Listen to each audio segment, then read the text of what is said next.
என்ன செல்லம்மா, எங்க வந்துட்டு இருக்க?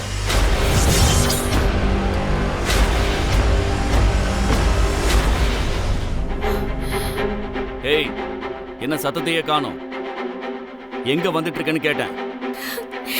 ஏன் எங்களை இப்படி சித்திரவதை பண்ற?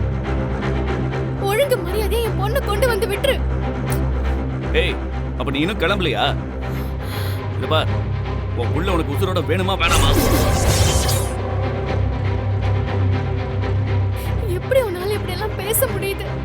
ஏய், இங்க பார், இந்த சென்டிமெண்ட் எல்லாம் என்கிட்ட பேசிட்டு இருக்காத. நான் சொன்ன மாதிரி 1/2 மணி நேரத்துல வஉசி நகர் முதல் தெருவுக்கு வந்துடணும். இல்லனா மலரை நீ நிரந்தரமா மறந்துட வேண்டியதுதான்.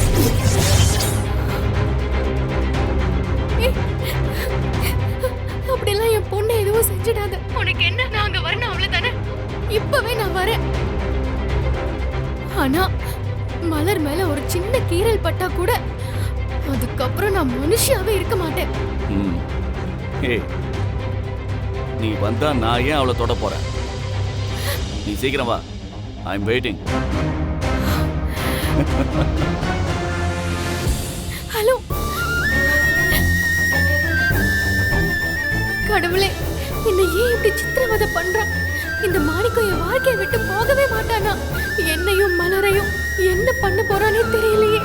இப்படி எல்லாம் கொடுமையை அனுபவிக்கிறதுக்கு ஒரேடியா செத்துடலாம் போல இருக்கு.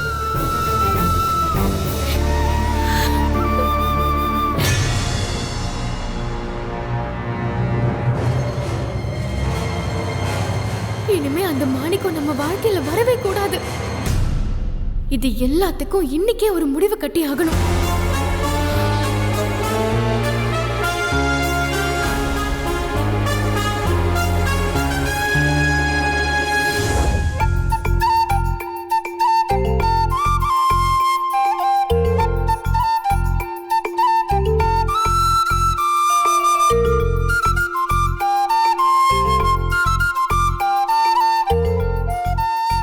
லட்சுமி, நான் எவ்வளவு நேரம் சும்மா இருக்கிறது? எனக்கு ஏதாவது வேலை இருந்தா கூட.